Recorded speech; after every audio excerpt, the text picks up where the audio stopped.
Olá, tudo bem? Um dos principais argumentos a favor da reencarnação é que só a reencarnação seria condizente com a justiça de Deus. Se não houvesse reencarnação, Deus seria injusto. Eu mesmo já argumentei isso várias vezes. Kardec tratou disso no subtítulo Justiça da Reencarnação, isso a partir da questão 171 do Livro dos Espíritos. O número é sugestivo. A primeira resposta dos supostos espíritos chega a dizer, referindo-se a Deus, que o bom pai sempre deixa aberta a seus filhos uma porta para o arrependimento. O argumento se baseia no fato de que nós não temos, todos nós, as mesmas condições de vida. Deus não poderia dar o mesmo julgamento a todos, justamente pelo fato de que as condições de vida na Terra são diferentes para cada um. Alguns tiveram muitas dificuldades, inclusive pelo meio em que reencarnaram, e o seu melhoramento não dependeria só de si, já que não tiveram condições ideais para esse melhoramento. Eu não vou repetir aqui em detalhes os mesmos argumentos que já utilizei no vídeo chamado Por que Kardec pregou a reencarnação. Nesse vídeo, Por que Kardec pregou a reencarnação, eu argumento que o conceito de justiça é um conceito humano, e só porque nós idealizamos a justiça, isso não quer dizer que Deus seja justo, já que nós simplesmente não conhecemos a natureza de Deus. Eu argumento que em toda a natureza, tanto em relação aos vegetais como aos animais, as condições de vida são muito diferentes e não nos parece que uma árvore ou um cachorro que vive em péssimas condições esteja expiando faltas cometidas em outra existência. Também argumento que, queiramos ou não, nós somos animais, né? E fazemos parte da natureza.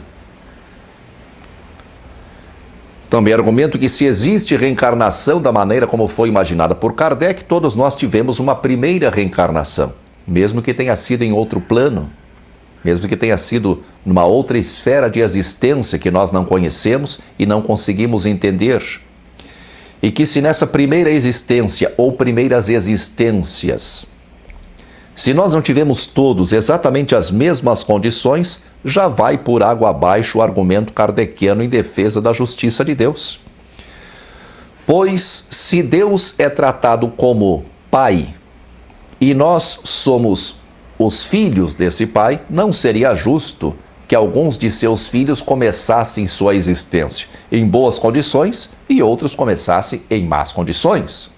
Enquanto um filho trabalha desde cedo, o outro tem tudo de graça e em abundância e não precisa fazer nada. Mesmo considerando que nossa primeira existência tenha sido em outro plano, como nós não sabemos nada a respeito desse outro plano, nós só podemos procurar entendê-lo se fizermos analogias, comparações com o que nós conhecemos. E o que nós conhecemos efetivamente é a vida na Terra. Então, um espírito que tem a sua primeira existência no deserto, num calor insuportável, com pouca oferta de água e comida, enquanto o outro começa a sua primeira existência num oásis, cercado de conforto, com água e comida em abundância. Essa primeira existência, sem dúvida, seria decisiva para forjar a visão desses espíritos em relação à vida. E suas existências posteriores estariam indelevelmente marcadas pelas experiências dessa existência inicial. Argumentar que a vida não começa na Terra, nem necessariamente em outro planeta, mas na erraticidade ou em algum outro plano para nós desconhecido e que, portanto, não temos condições de julgar, isso é um argumento pueril de quem não tem coragem de enfrentar os fatos. Pois, se não conhecemos nada sobre o início da existência na erraticidade, nós não temos como saber efetivamente se houve justiça por parte de Deus ou não. Logo, nós só nos apegamos a essa argumentação se não conseguimos abrir mão de nossa crença em uma suposta justiça divina. Lembrando novamente que o conceito de justiça é humano e não necessariamente divino. Não precisamos necessariamente imaginar um Deus injusto, apenas admitir que não conhecemos os atributos de Deus. Nós imaginamos os atributos de Deus de acordo com aquilo que consideramos como mais elevado, baseados em alguns milênios de história, Em alguns milênios de história da humanidade, da aventura humana na Terra. Mas vamos assumir que Deus seja justo de acordo com o que nós humanos entendemos por justiça. Vamos supor mesmo que Deus seja infinitamente justo, como defendeu Kardec no Livro dos Espíritos. Por que só a reencarnação seria condizente com a justiça que esperamos por parte de Deus? Por que necessariamente a evolução do espírito deve se dar através de sucessivos regressos à vida terrestre ou a outros mundos, embora, nesse mesmo subtítulo do Livro dos Espíritos, em que Kardec trata da reencarnação, ele tenha explanado, cheio de autoridade, a respeito da vida em Marte e Júpiter. E hoje nós sabemos que não existe vida em Marte. Eu tratei desse tema no vídeo Tem ou não tem vida em Marte? Divergências entre Chico e Kardec. Hoje os espíritas mais empedernidos alegam que a vida em Marte é mais sutil, por isso que nós não conseguimos perceber. Estranho, porque não é isso que defendeu nem Chico nem Kardec, meu filho. E Marte é um planeta tão material como o nosso. Seria de se esperar que um planeta material tivesse alguma forma de vida material. Se não, por que a matéria? Não seria mais fácil e até mais nobre admitir que se equivocaram? Oh, meu Deus do céu, será que é tão difícil? Kardec não dizia que o espiritismo tem que andar de par com a ciência e que a ciência desmentisse a doutrina se ajustaria a esses novos conhecimentos? Faça-me o favor, tchê. Mas repetindo a pergunta, vamos lá, vamos se acalmar, Repetindo a pergunta, por que só a reencarnação seria condizente com a justiça que esperamos por parte de Deus? Poderíamos considerar que, havendo o espírito experimentado uma vida terrestre, tendo experimentado a vida na carne e no mundo físico, por mais que sua experiência terrestre tivesse sido cheia de vícios ou cheia de virtudes, poderíamos imaginar que ele pudesse continuar a sua jornada evolutiva com maior proveito, aproveitando das suas experiências carnais, físicas, em outros planos de existência. Por que não? O que impede que seja assim? Por que para evoluir o espírito deve voltar tantas vezes à Terra? Imagine que eu tenho como objetivo conhecer Manaus, é o meu objetivo. Então eu viajo ao Recife. Conheço um pouco do Recife, as pessoas, o estilo de vida, o clima, as características físicas locais e volto a Porto Alegre. Depois, sabendo que devo ir a Manaus, vou de novo ao Recife. E repito essa viagem de ida e volta inúmeras vezes. Se meu objetivo é chegar a Manaus, por que eu tenho que ir tantas vezes ao Recife?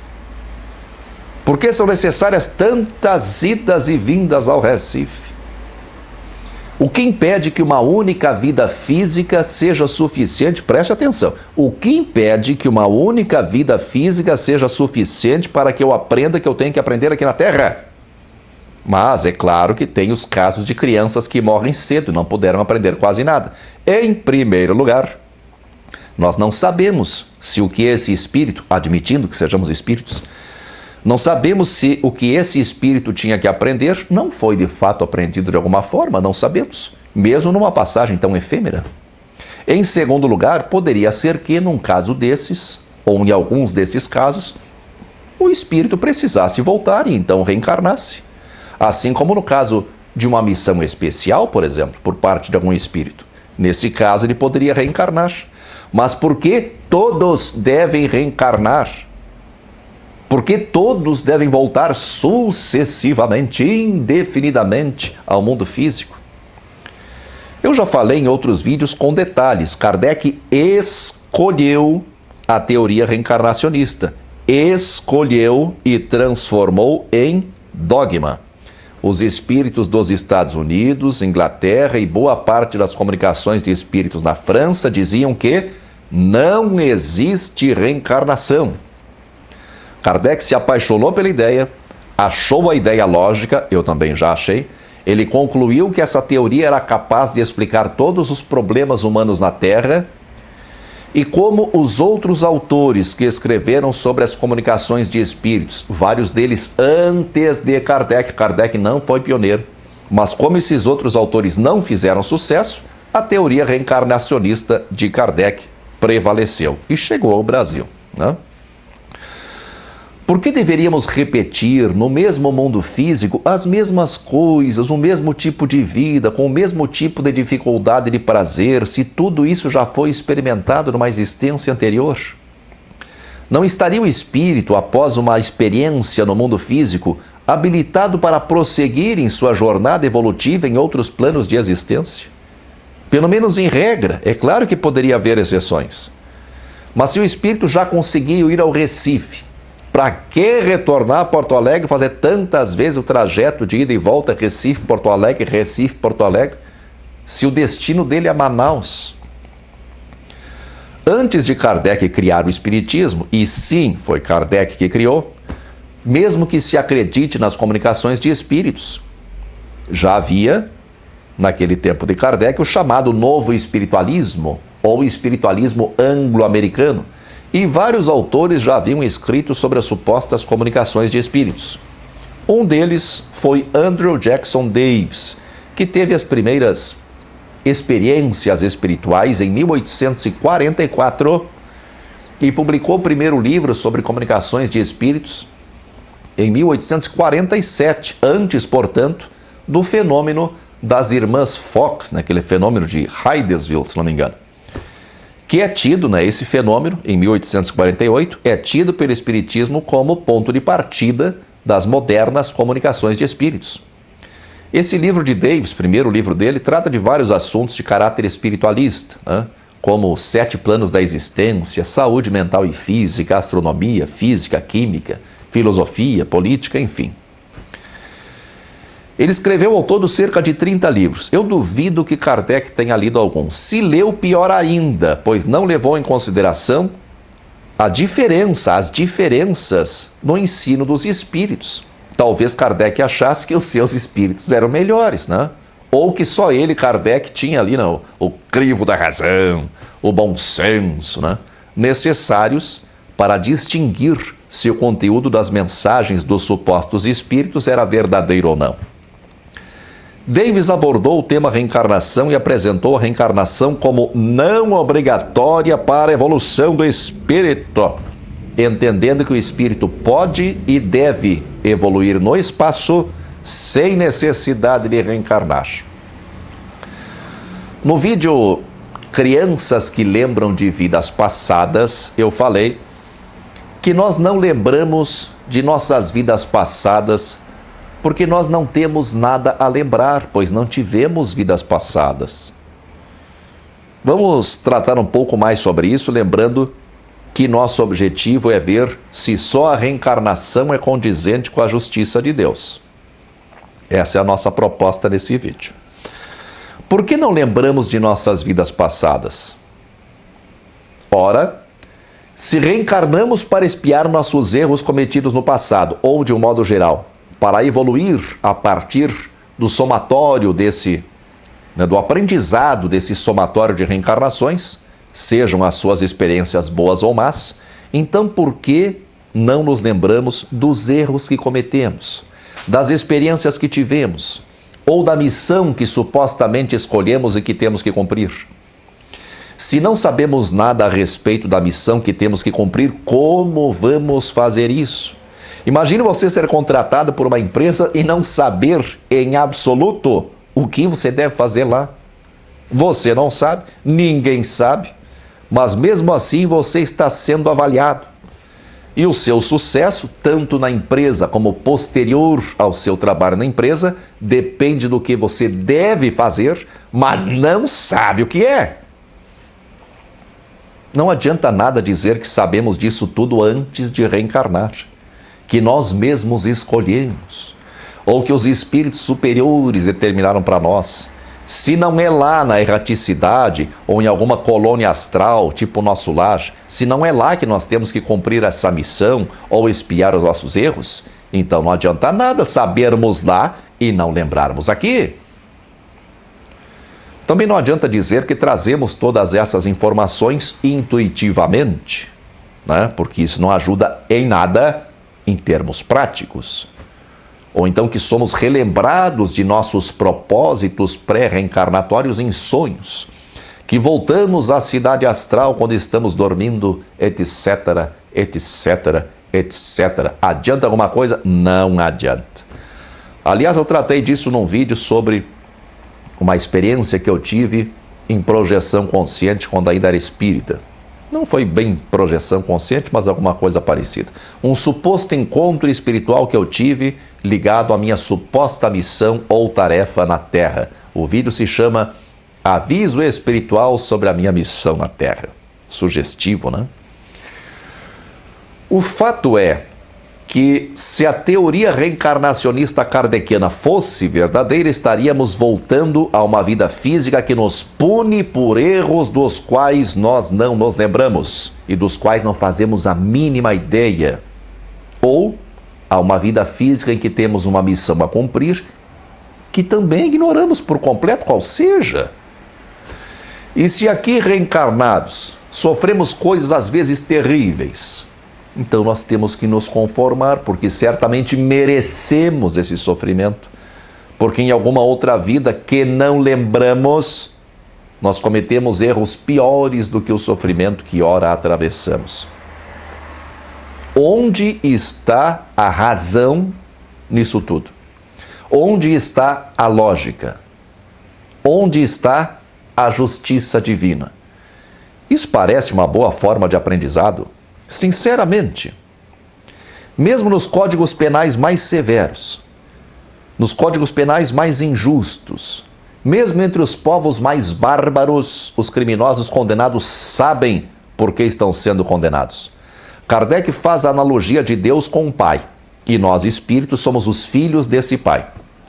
Quando um pai castiga um filho, mesmo que seja um pai violento, severo, ele deixa claro para o filho por que ele está sendo castigado, pois é justamente o conhecimento do motivo do castigo que pode servir como aprendizado ao filho faltoso. Se ele não souber por que ele está sendo castigado, como ele vai se corrigir? Reencarnar para expiar erros cometidos em outras reencarnações, ou para cumprir uma determinada missão, sem saber que erros são esses pelos quais se está pagando, ou sem saber que raio de missão é essa que se tem que cumprir. Eu mesmo que dar a uma criança uma equação matemática difícil para ela resolver, sem ensinar nada a respeito de como se resolve uma equação, e cada vez que ela errar, porque é certo que ela vai errar, cada vez que ela errar, encher ela de socos e pontapés. Porque, é claro, a criança certamente já aprendeu a resolver esse tipo de equação numa outra vida, né? E de vez em quando ela é lembrada em sonhos sobre o modo de se resolver equações matemáticas. Então ela que se vire, tem que resolver e pronto. Aliás, tem outro fator importante. Eu mesmo, quando era espírita, eu costumava lembrar aquela ladainha que diz que nós não lembramos do nosso compromisso reencarnatório, seja para expiar erros, seja como missão, nós não lembramos, mas que muitas vezes, conforme ensinou Kardec, fomos nós mesmos que escolhemos as provações que iríamos enfrentar. Acreditei piamente nisso durante anos. Mas eu não me dava conta na época que, se isso fosse verdade, nosso livre-arbítrio, tão proclamado pela doutrina, estaria totalmente comprometido, já que foi tudo previamente escolhido. Ainda mais se nos basearmos em Chico Xavier, que sob o heterônimo André Luiz, ele prega que já está tudo previamente agendado, as condições de vida, nossos pais, nossos familiares, as doenças que vamos desenvolver, as pessoas que vamos reencontrar. E o que temos que fazer e deixar de fazer, nós simplesmente esquecemos. Então seríamos quase como marionetes nas mãos dos mentores espirituais, né? Aqueles mais experientes e elevados. Sinceramente, isso hoje não satisfaz ao conceito que eu tenho a respeito de lógica e bom senso. Mesmo. Muito menos em relação à justiça de Deus. E sabendo que foram só aqueles dois fatores, lógica e bom senso, que fizeram Kardec adotar e desenvolver a teoria reencarnacionista compulsória, no sentido de ser obrigatória indistintamente para todos, visando o progresso moral e intelectual dos espíritos e vinculada à lei de causa e efeito, e sabendo ainda que os supostos espíritos ensinaram coisas diferentes a respeito de reencarnação, eu não posso, de maneira alguma, estar de acordo com Kardec. Não dá. Não me atrevo a definir os atributos de Deus, então não sei se Deus preenche ou não os nossos anseios por justiça, não sei. Mas definitivamente a teoria desenvolvida por Kardec não só não é a única que é condizente com a justiça de Deus, como ela simplesmente não é justa. Pode parecer justa na superfície, mas se você analisar mais detidamente, ela não é justa. Muita força e paz para você.